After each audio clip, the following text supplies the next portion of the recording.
தமிழகத்தில் கடந்த 4ஆம் தேதி முதல் எஸ்ஐஆர் என்ற வாக்காளர் பட்டியல் சிறப்பு தீவிர திருத்த பணிகள் தொடங்கின. இந்த பணிகளில் தமிழகம் முழுவதும் 68,470 வாக்குச்சாவடி நிலை அலுவலர்கள் ஈடுபடுத்தப்பட்டுள்ளனர். இந்நிலையில் பூர்த்தி செய்யப்பட்ட எஸ்ஐஆர் விண்ணப்பங்களை ஒப்படைக்க டிசம்பர் 14ஆம் தேதி வரை கால அவகாசத்தை நீட்டித்து இந்திய தேர்தல் ஆணையம் உத்தரவிட்டுள்ளது. சட்டமன்ற தேர்தல் அடுத்த ஆண்டு ஏப்ரல் அல்லது மே மாதங்களில் நடைபெற உள்ள நிலையில் வாக்காளர் பட்டியலை செம்மைப்படுத்தும் சிறப்பு தீவிர திருத்த பணிகள் தமிழகத்தில் முழுவீச்சில் நடைபெற்று வந்தன.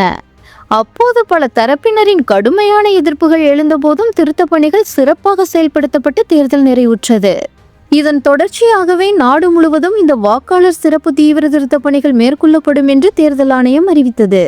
தமிழகத்தில் நவம்பர் மாத தொடக்கத்தில் இருந்து வாக்கு மைய நிலை அலுவலர்கள் வீடு வீடாக சென்று விண்ணப்ப படிவங்களை விநியோகம் செய்து பூர்த்தி செய்யப்பட்ட படிவங்களை திரும்ப பெறும் பணியை தீவிரமாக மேற்கொண்டனர்.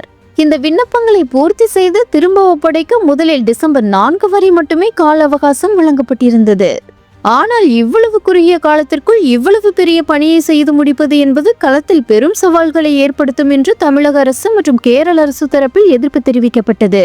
மேலும் டிட்வா புயல் மற்றும் கனமழை போன்ற இயற்கை சீற்றங்களால் பல இடங்களில் படிவங்களை சேகரிக்கும் பணி பாதிக்கப்பட்டது. எனவே கால அவகாசம் நீட்டிக்கப்பட வேண்டும் என்ற கோரிக்கைகள் வலுத்தது.